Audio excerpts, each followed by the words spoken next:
Well, good evening, everyone. This is Pastor Jeff here from Trinity Baptist in Sherwood Park. This is another edition of our Tuesday night online Bible study. We are walking through the book of Revelation of all things. If you would have asked me even a year ago if I'd be doing this study on Revelation, I would have thought, oh, easy turbo, I'm not ready. But in all honesty, I hope you've been having fun if you've been tracking through this study with me. Obviously, if you've been tracking through, you know that this is a non-sensational, hopefully somewhat sane interpretation and kind of walk through the book of Revelation. I am not interested in dissecting whether Joe Biden or Justin Trudeau or somebody is the Antichrist. Far from it.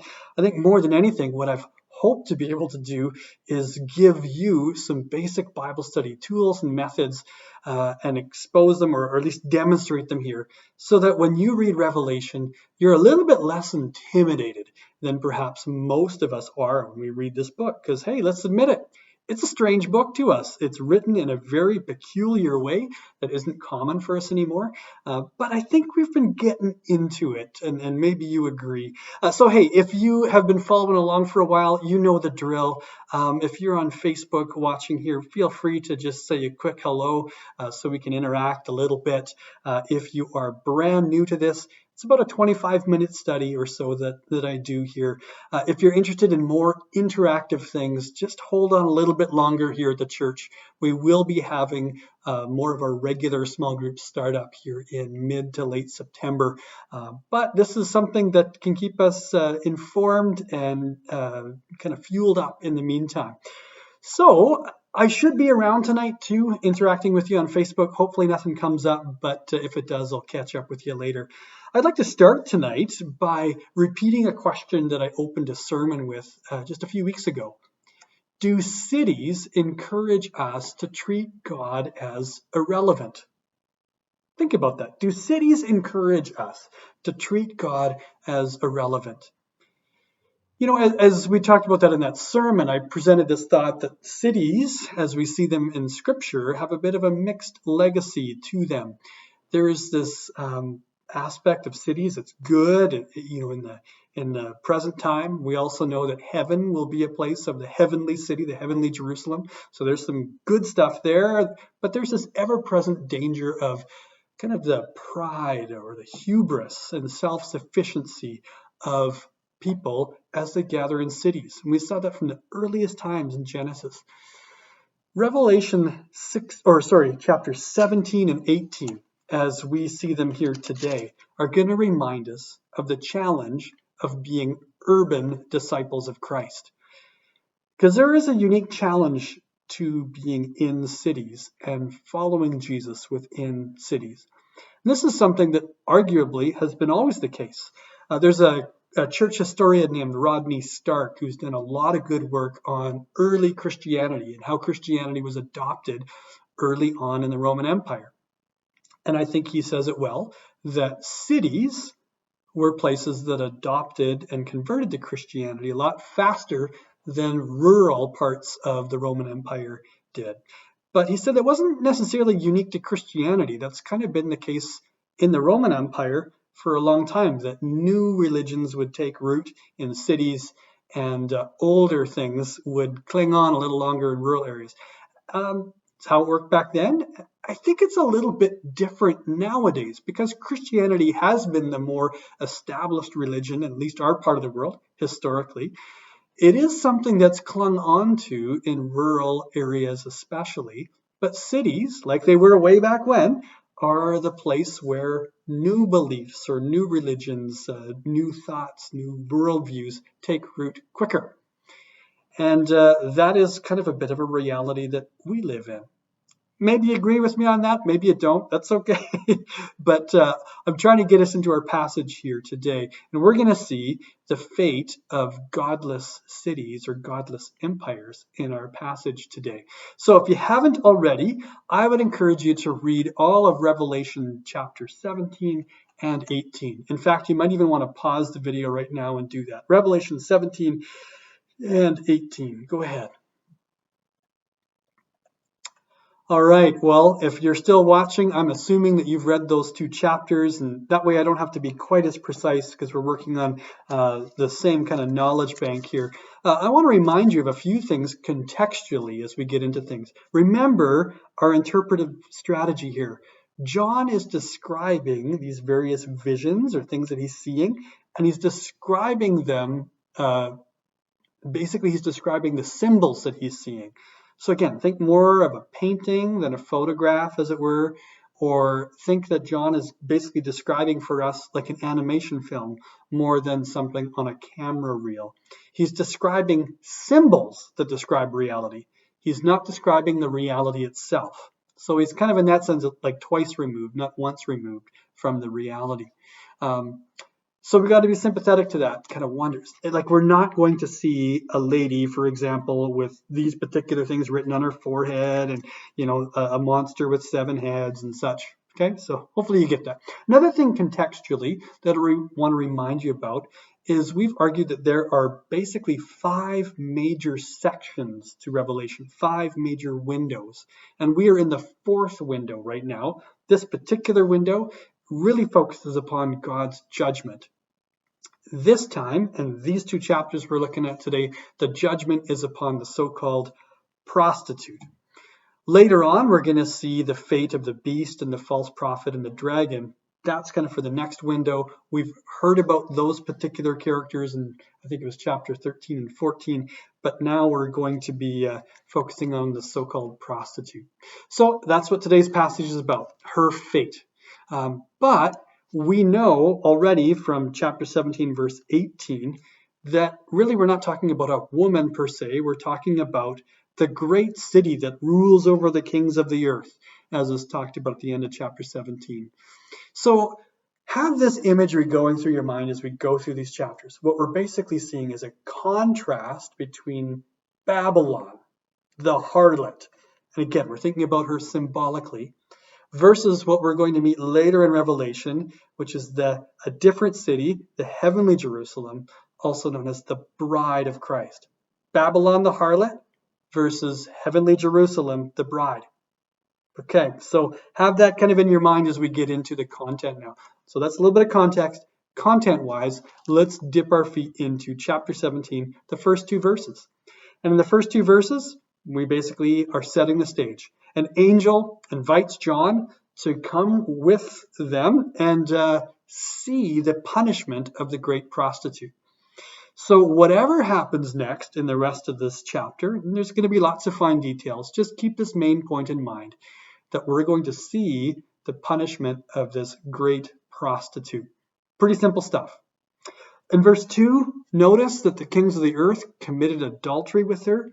We're talking about marriage language here. Again, we're talking about Babylon the harlot versus heavenly Jerusalem the bride. So when you're talking about adultery, you're fitting in with the same kind of word pictures here of marriage fidelity or infidelity.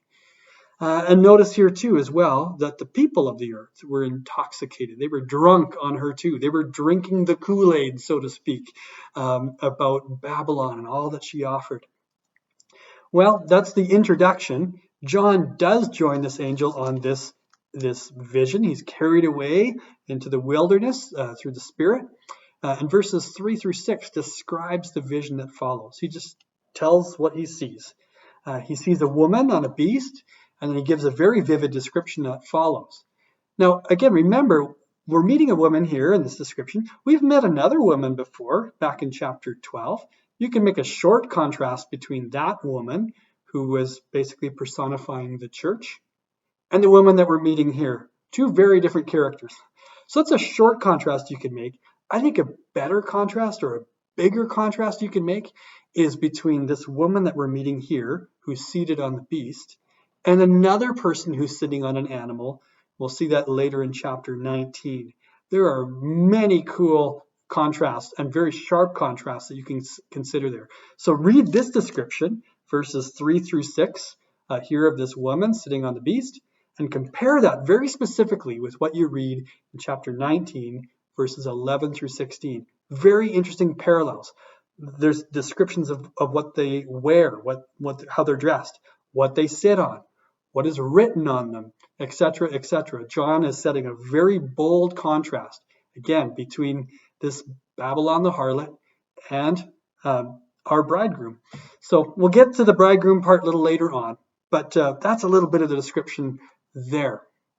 And again, who are we talking about with this woman? We're talking about this woman who is seated on a beast. She is the great city that rules over all the kings of the earth. The way I would describe her is imperial power that asks you to get drunk on its power and its might and its supposed goodness for all humanity. Her name is Babylon the Great, as it says in verse 5, the mother of prostitutes. In other words, she gives birth to more and more Babylons. Biblically speaking, you could be talking about Babel. You could be talking about Nineveh. You could be talking literally about Babylon. You can think about Athens or Rome, or in our case these days, maybe London or Washington or whatever. There are so many Babylons that we've seen over history that really are cities or empires founded not centered upon Christ, but trying to live actively in defiance against Christ, fueled by supernatural powers, by the beastly powers that are trying to peel us away from God. And this particular lady, as you can see in verse 6, she is drunk with the blood of Christian martyrs. Yikes, that is kind of a gross thought. So that's a bit of a description of her, what she looks like, what she stands for. And really the rest of chapter 17, from verse 7 all the way to 18, describes a little bit more about her, describes a lot more about the beast that she's sitting on, and then also describes her fate. Now, when you look at the description of the beast that follows, because that's where more of the description is, you might be able to finish my sentences for me by now, because we've been going through Revelation for a little while. This beast, as you can see in verse 9, I think, and following, yeah, I think I'm there. This beast has 7 heads. 7, we know that number. What does 7 symbolize? Completeness, right? So does the number 10. And we notice that this beast has 7 heads. Okay, we've seen this before, folks. Heads symbolize authority. This beast has horns. Or is it, I'm getting ahead of myself. I think there's horns there. These horns symbolize incredible strength. So there's some interesting things there. And we've been picking up on some of this language. So we know what John's trying to get at with this imagery of authority and strength. Verse 9 is something interesting to talk about, how these 7 heads are 7 hills on which the woman sits. Why is that thrown in there? Well, probably because Rome, the city of Rome itself, was built on 7 hills, very famously. So what is this referring to? To Rome specifically? It seems to be talking about these kingdoms that are coming. Are these talking about kings specifically, or about kingdoms? Don't know, to be honest. As we keep going into this and the 10 horns, there they are, in verse 12, things might get a little bit confusing in this section as we're trying to keep track of what's already has come, what is, what's yet to come. Let's just keep it simple. We know that this woman, or this great city, as it were, is sitting on the beast. Remember, we saw this back in chapter 13. The beast fuels political power set against God. Here, verse 14 will give a preview of the fate of the beast, but we're going to get into more of that in chapter 19. Verses 16, 17, and 18 in chapter 17 here, they describe the fate of this great city, of this lady, this Babylon. The beast and the kings of the earth turn on her. It's interesting, isn't it? Evil turns in on itself and destroys itself in only 1 hour, as is described, I think, in a little bit later on in chapter 18. It happens so quickly, and it usually does. For example, Rome, as we know from history, it fell all in 1 week. It was decaying for some time, but when the Visigoths, I think, came in from the north, fell in 1 week.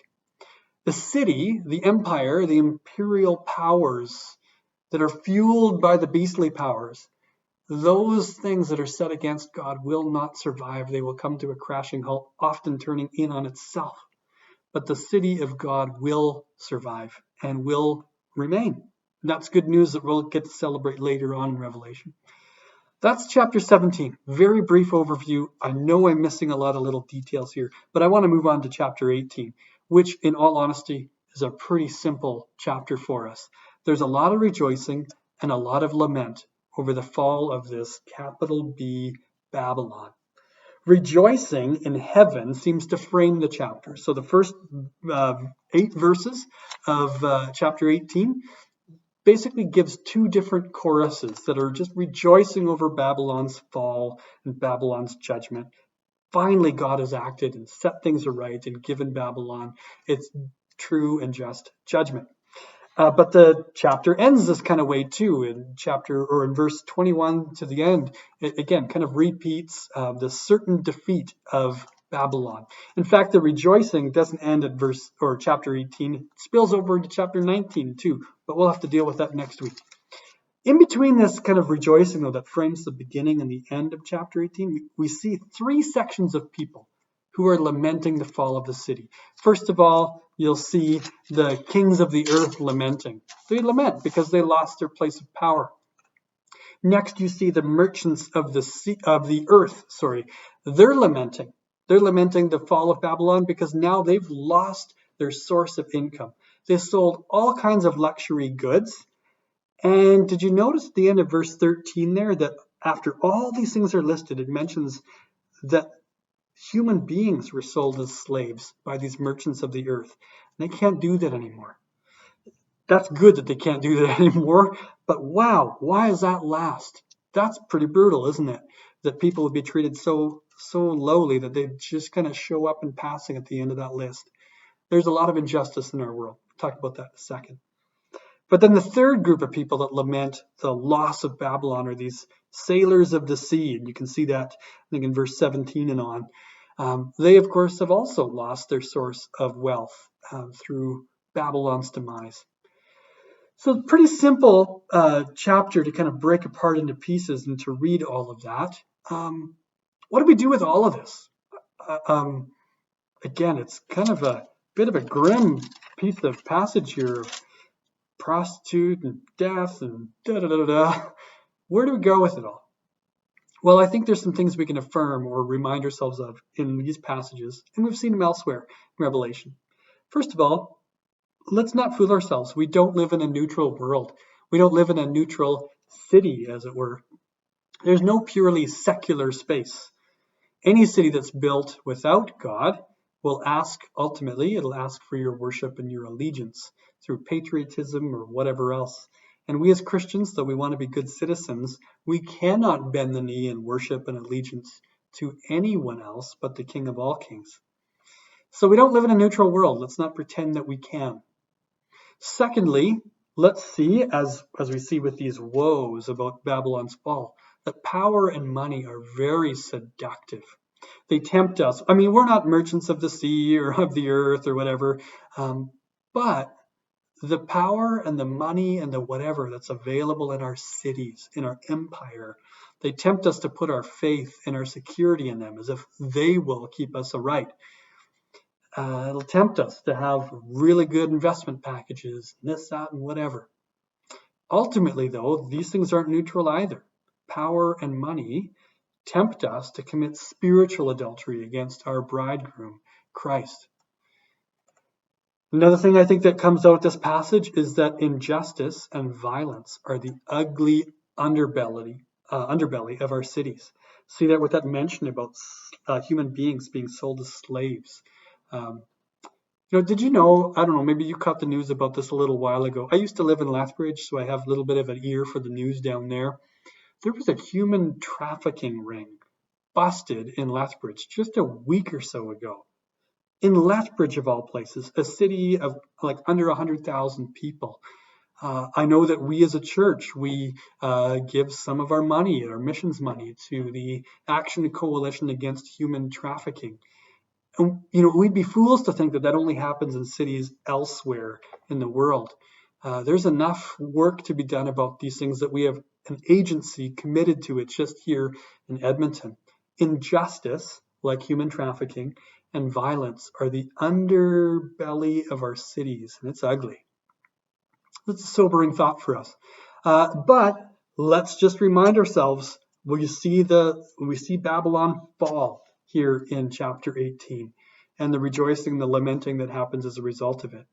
All of these things, the power and the money and the seduction and the injustice and the violence, all of them will be ultimately defeated in time.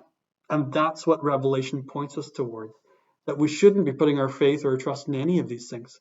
In fact, we've got a much better city to come because we have a much better king who's going to come on an animal, so to speak, as we see in Revelation chapter 19, and usher in a brand new and a much better kingdom.